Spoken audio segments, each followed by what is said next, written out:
기도하겠습니다. 참 좋으신 아버지 하나님, 무더운 8월의 첫 주일을 주님 앞에 구별하여 올려드립니다. 우리가 드리는 모든 예배 위에 하나님 함께하여 주시옵소서. 특별히 이제 주의 말씀을 듣습니다. 선포되어지는 말씀 앞에 아멘의 은혜를 우리 모든 성도들이 함께 누리게 하여 주시옵소서. 예수님 이름으로 기도하옵나이다. 아멘. 할렐루야. 우리 옆에 분들과 한번 인사했으면 좋겠습니다. 방금 찬양대가 찬양했던 것처럼 모든 것이 은혜입니다. 한번 격려하고 축복했으면 좋겠습니다. 또 한 번 더 축복할까요? 사랑합니다. 한번 인사했으면 좋겠습니다. 네, 감사합니다. 항상 입시철이 되면 부모들의 마음은 다 똑같지요. 힘들게 공부했던 아이들이 원하는 곳에 다 합격하기를 원하는 것이 모든 부모들의 동일한 마음일 겁니다. 근데 서울에 있던 어떤 어머니, 교회를 열심히 다녔던 권사님이셨는데 그 어머니가 대학 입시를 앞두고 있는 딸을 위해서 이렇게 기도했다고 합니다. 여러분 잘 들어보십시오. 하나님, 우리 딸이 이번 시험에는 반드시 꼭 떨어지게 해주시옵소서. 이상하죠? 예, 계속 읽겠습니다. 우리 딸은 유치원부터 지금까지 늘 1등만 했습니다. 그러다 보니 너무 교만해졌습니다. 자기는 교만하다고 하지 않지만 늘 말 속에는 깊은 교만의 뿌리들이 배어 있습니다. 얼굴도 예쁘고 공부도 항상 1등만 하여 남을 언제나 은근히 무시합니다. 그래서 하나님께 간구합니다. 이번에는 반드시 꼭 떨어지게 해 주시옵소서. 이번에도 합격하고 1등하면 딸의 인생은 망가질까 두렵습니다. 라는 어머니의 기도였습니다. 같은 부모의 입장에서 매우 낯선 기도의 내용이지요. 아마 다들 그렇게 생각하셨는지 모르겠습니다. 하나님께서 그 어머니의 기도를 들어주셨는지 그 딸이 당연히 붙을 줄 알았던 우리나라 최고의 명문대학에 떨어지고 말았습니다. 그 아이 어쩔 수 없이 1년 동안 재수를 해야 했지요. 하늘 높은 줄 몰랐던 이 딸이 1년의 그 재수의 시간을 보내면서 누구보다도 겸손한 사람이 되었습니다. 그리고 이웃을 돌아볼 수 있는 마음의 여유도 생겼습니다. 그리고 무엇보다도 하나님 앞에 기도하는 사람이 되었다는 거예요. 우리 모든 부모님들, 오늘 물론 자녀들도 있지만 이 자리에 있는 거의 대부분의 부모님들에게는 중요한 사명이 있습니다. 그것이 뭐냐? 사랑하는 자녀들에게 믿음의 유산을 물려주는 것이 부모에게 허락된, 어떻게 보면 부모라고 하는 이름을 가진 우리들에게 주어진 가장 최고의 사명 아니겠습니까? 그런데 어떻습니까? 많은 믿음의 성도들이 믿음의 유산에는 별로 관심이 없어요. 자녀들에게 그저 물질의 유산, 아니 이 세상의 유산을 물려주려고만 합니다.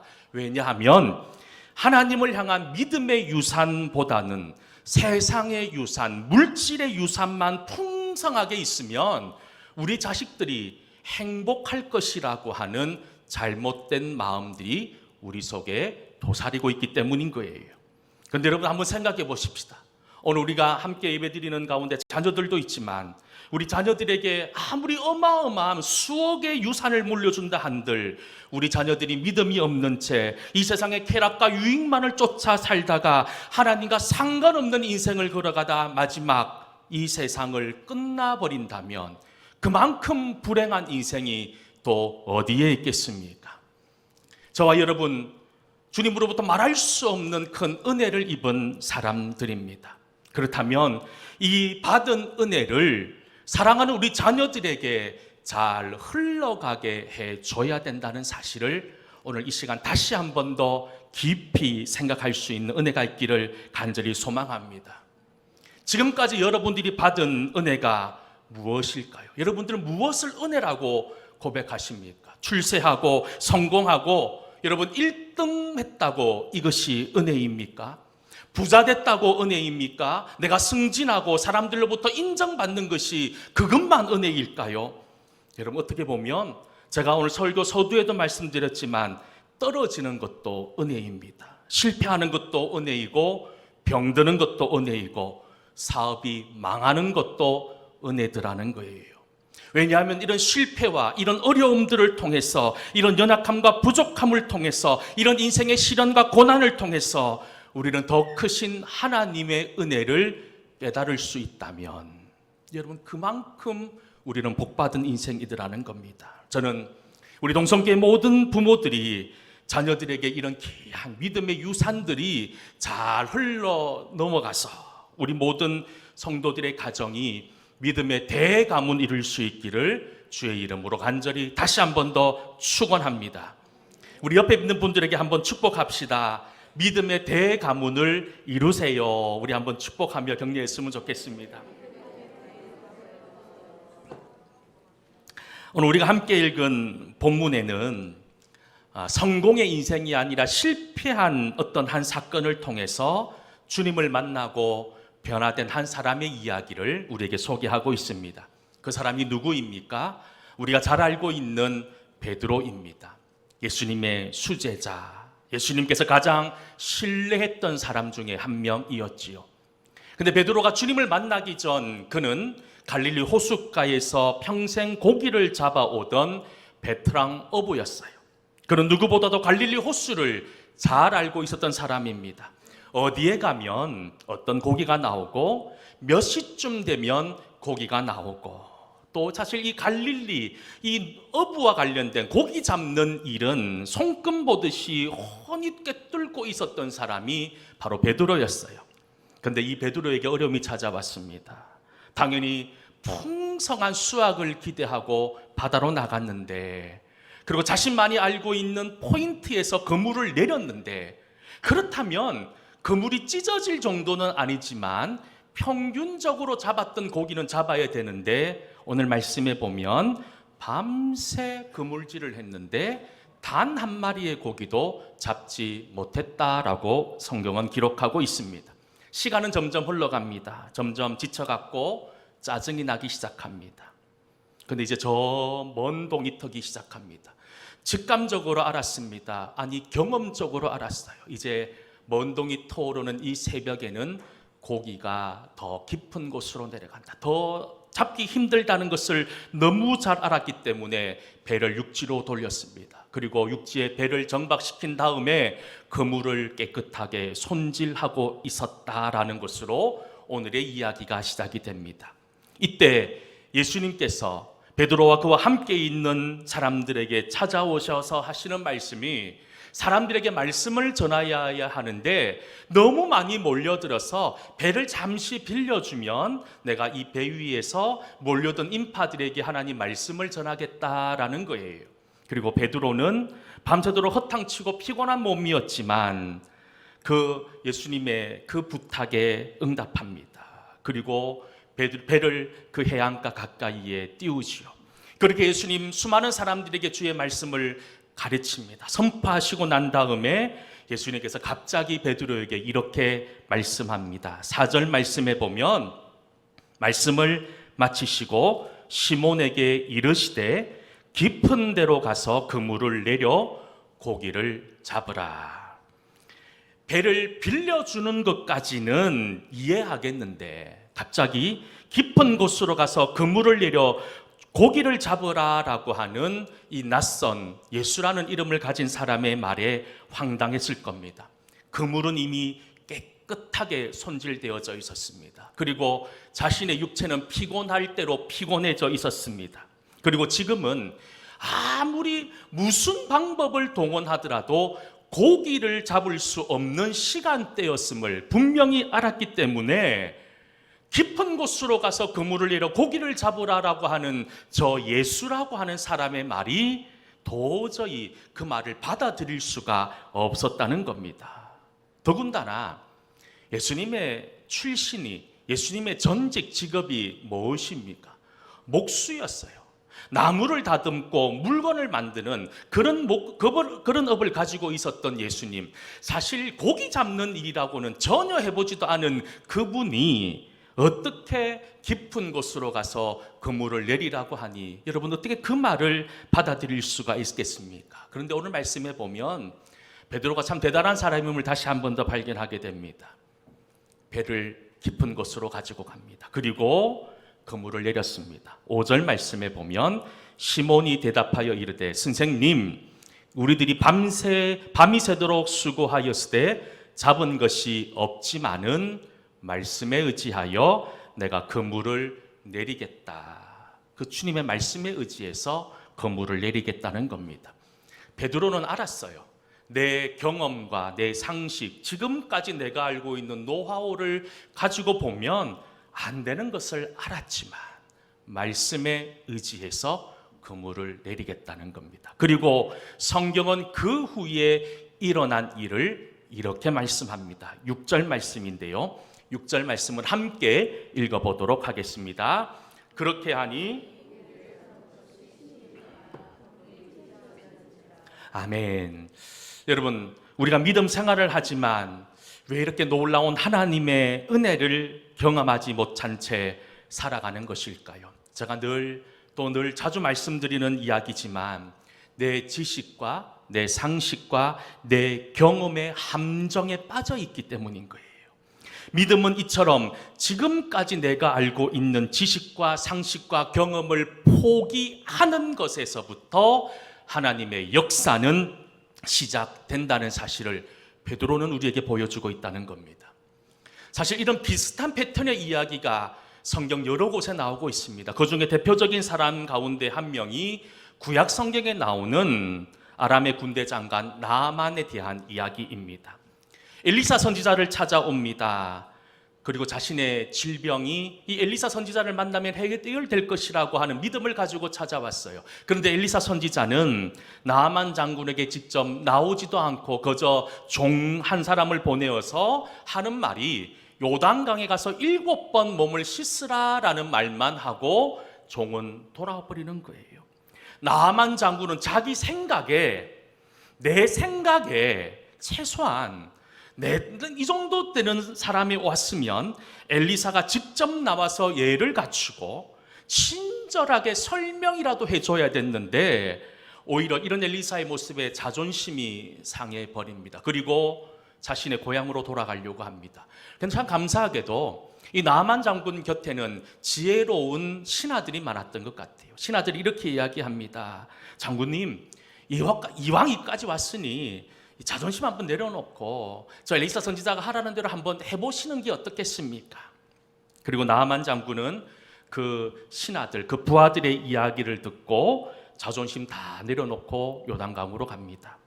나아만 장군은 몸을 씻기 위해서 자신의 몸을 두르고 있었던 갑옷을 벗어야만 했습니다. 아마 자신들의 부하들, 자신들의 밑에 있는 사람들에게 자신의 벗은 몸을 단 한 번도 보여주지 않았을 거예요. 왜냐하면 그 당시 나병이라고 하는 것, 여러분 이것은 신의 저주를 받은 사람이나 걸리는 병으로 인식되고 있었기 때문에 너무나 부끄럽고 너무나 수치스러운 것이었어요. 그러니 당연히 그 옷을 벗는다는 것 자체가, 그 갑옷을 벗고 자신의 맨살을 드러낸다는 것 자체는 정말로 쉬운 결정이 아니었다는 겁니다.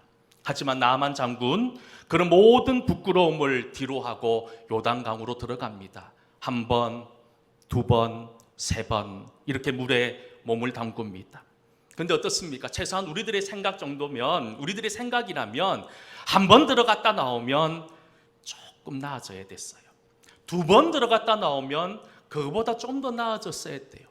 그렇게 점점점 변화되고 치료되고 회복되어지는 모습이 눈에라도 보이면 좋겠는데 이 나아만 장군이 부끄러움을 무릅쓰고 요단강에 6번째 들어가고 나왔음에도 불구하고 자신의 몸에는 아무런 변화가 일어나지 않습니다. 그리고 성경은 6번째가 지나고 7번째 요단강에 들어갔다 나왔을 때의 상황을 이렇게 이야기합니다. 열왕기하 5장 14절 말씀에 보면 나아만이 이에 내려가서 하나님의 사람의 말대로 요단강에 7번 몸을 담그니 그의 살이 어린 아이의 살같이 회복되어 깨끗하게 되었더라 라고 말입니다.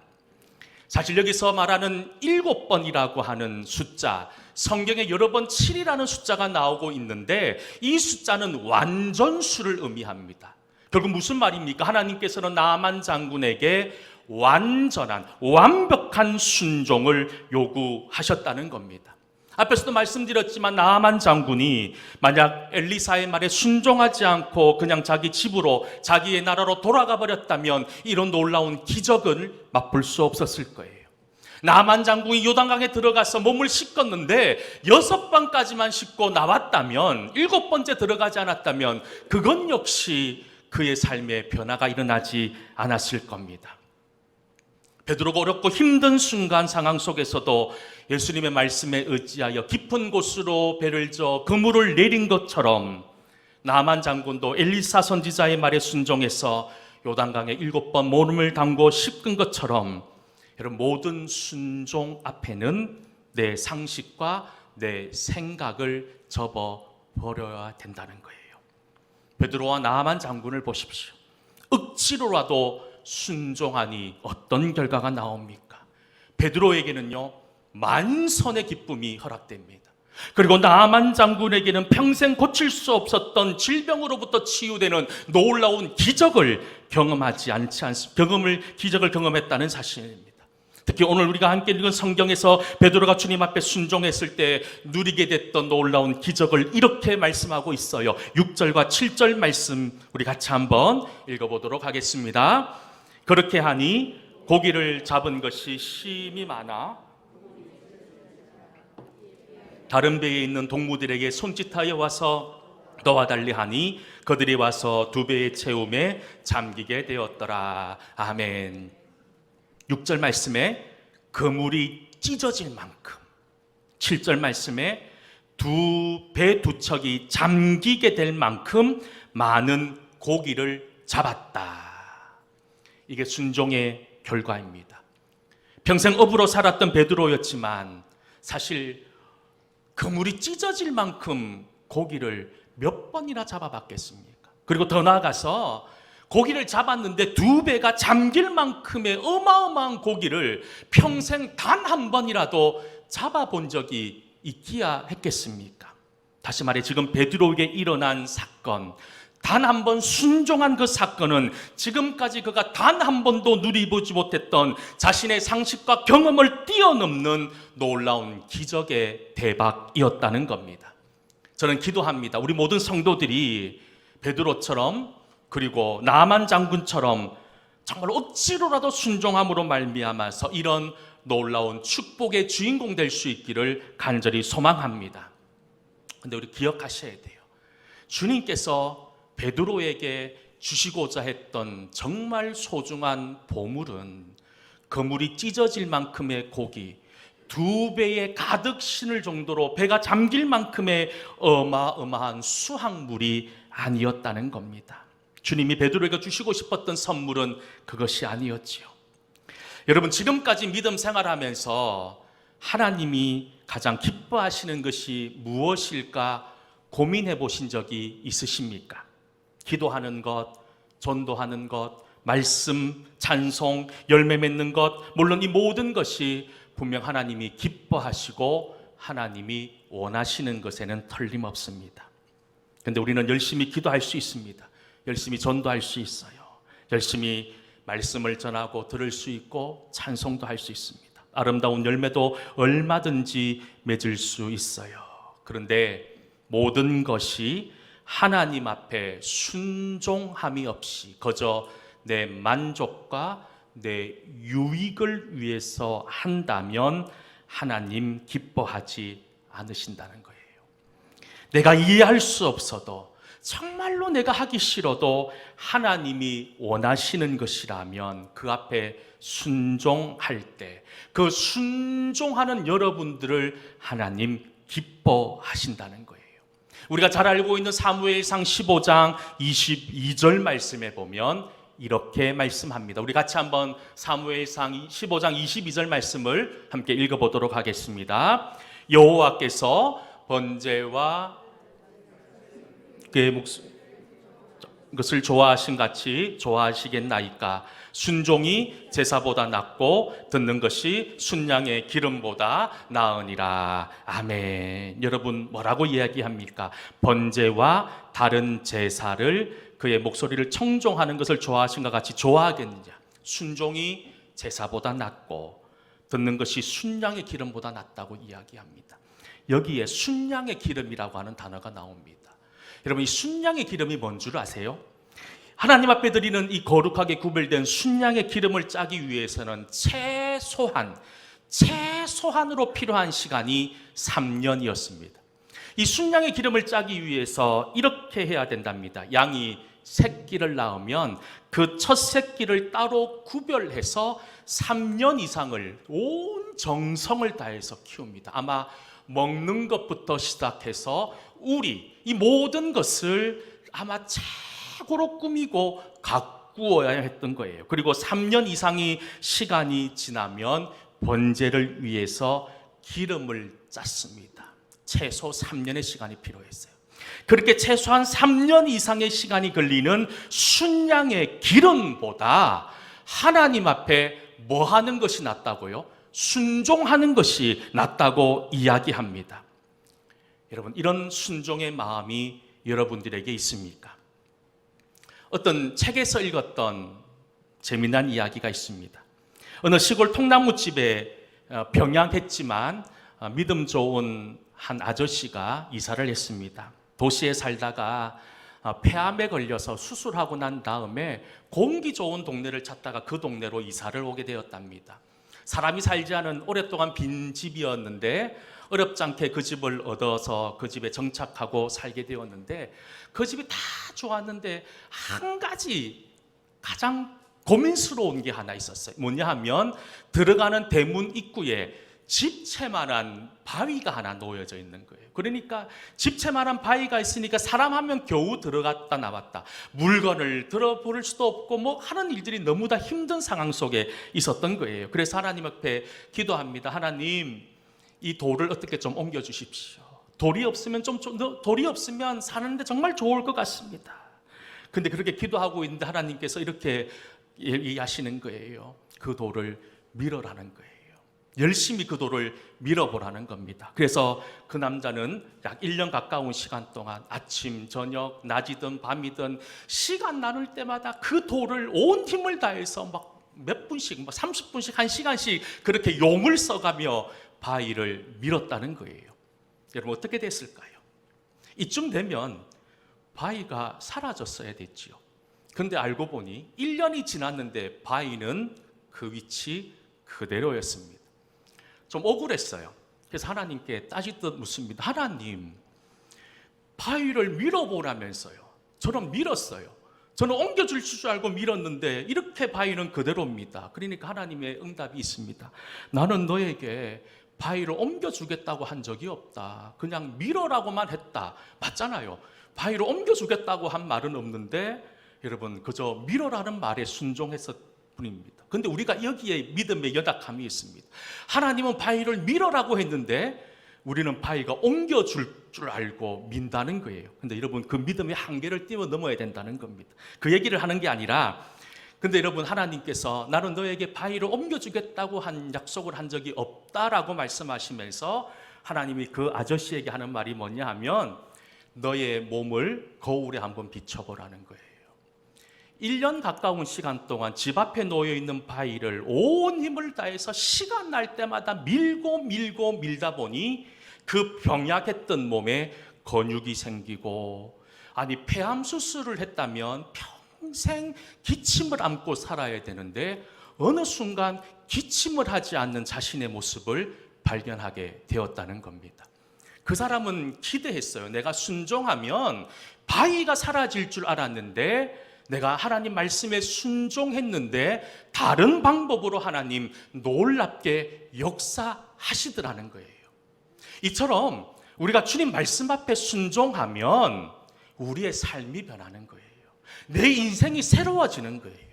여러분, 하나님께서 우리에게 순종을 요구하시는 것은 우리의 순종이 필요하기 때문이라기보다는 우리의 삶이 하나님을 만나서 변화된 삶을 살기 원하시는 하나님의 그 간절한 소원이 그 속에 담겨져 있기 때문이라는 사실을 기억하시기 소망합니다. 여러분, 순종하십시오. 어떤 상황과 어떤 어려운 상황 가운데 놓인다 하더라도 순종할 때에 내 인생이 새로워지고 지금까지 보지 못했던 새로운 것들이 눈에 보이기 시작할 겁니다. 베드로 말할 수 없을 만큼 어마어마한 고기를 잡았습니다.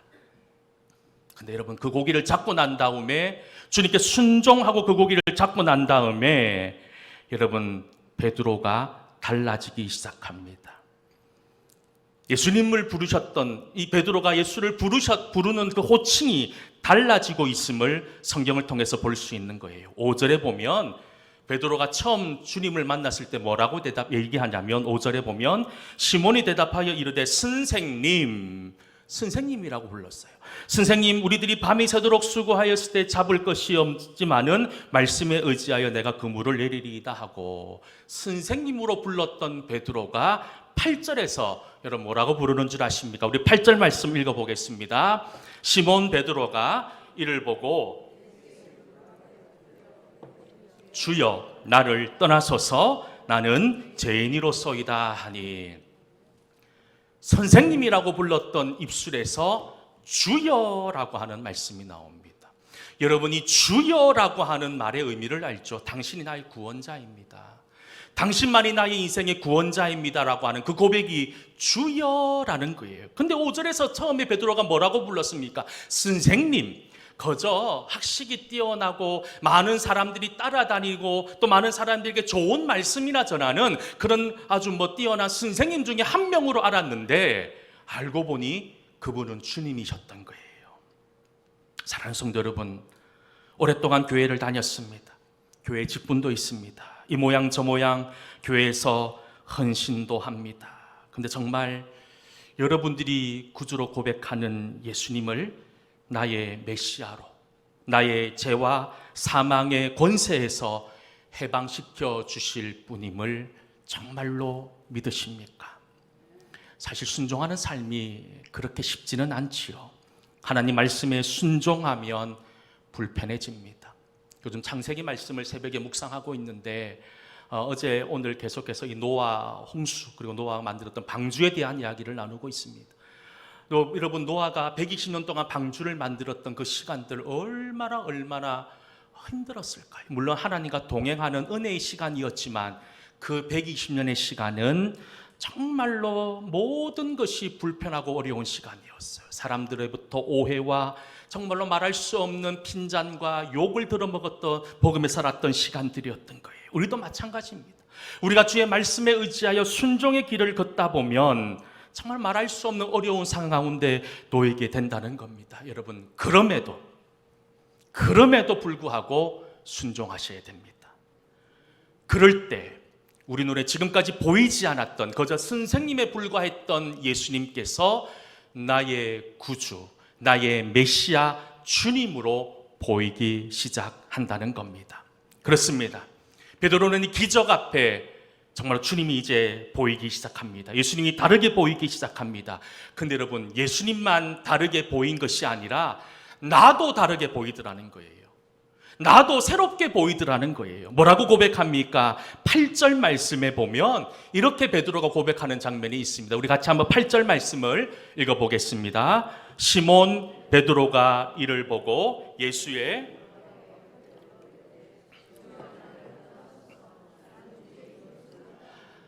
여러분, 베드로가 자기를 죄인이라고 얘기합니다. 여러분, 베드로가 지금 무슨 죄를 지었습니까? 남의 바다에서 고기를 잡았습니까? 남의 잡은 고기를 훔치기라도 했습니까? 욕하고 싸우기라도 했습니까? 그가 무슨 죄를 지었습니까? 여러분, 오늘 함께 읽은 말씀에서 베드로는 지은 죄, 그냥 일상적인 삶이었던 거예요. 그런데 여러분, 베드로가 뭐라고 고백합니까? 나는 죄인입니다. 나를 떠나시옵소서라고 이야기합니다. 주님이 눈에 들어오니 예수님께서 나의 구주이심을 고백하고 나니 나의 본질의 모습이 보이더라는 거예요. 나는 죽을 수밖에 없는 죄인이구나. 나는 주님 떠나서는 아무것도 할 수 없는 죄인이구나. 그 사실이 이제 비로소 깨닫게 된다는 겁니다. 사실 이런 믿음의 고백은 우리가 익히 잘 알고 있는 사도 바울이 했던 고백과 동일합니다.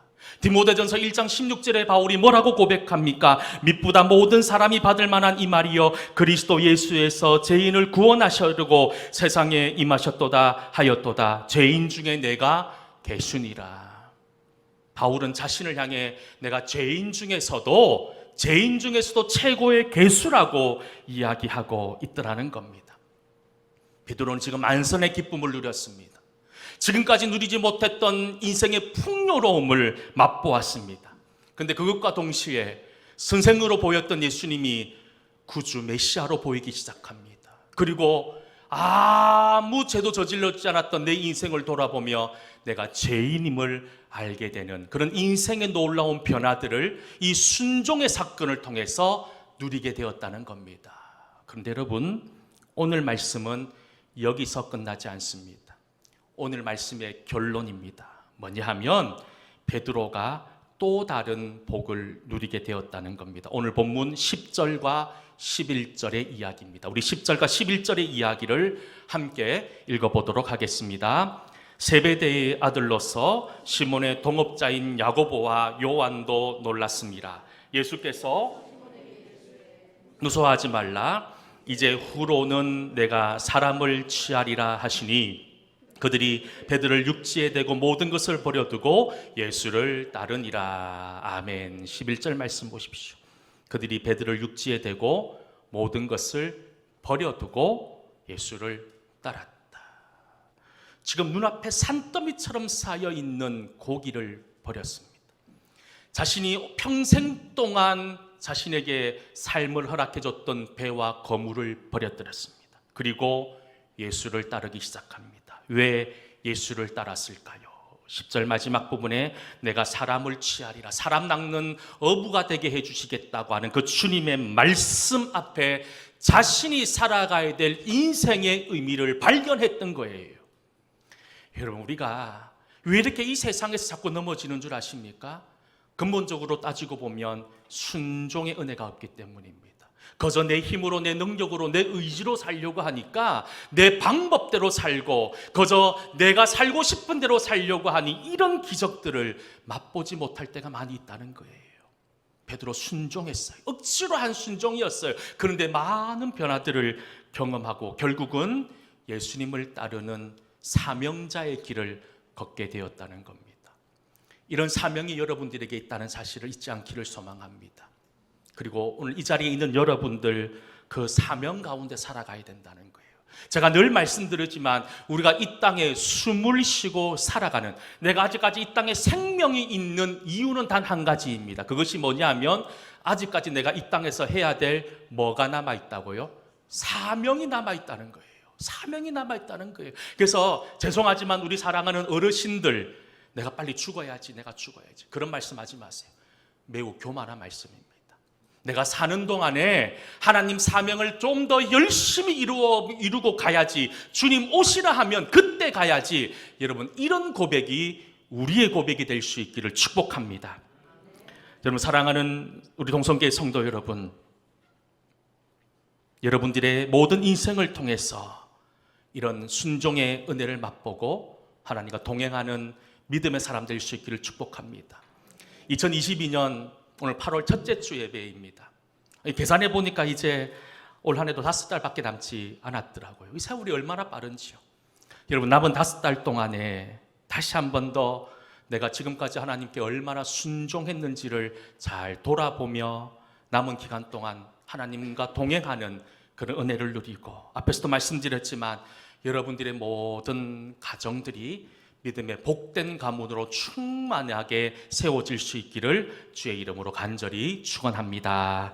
기도하겠습니다. 은혜로우신 아버지 하나님, 우리 모든 믿음의 성도들에게 순종의 은혜를 허락하여 주시옵소서. 예수님 이름으로 기도하옵나이다. 아멘.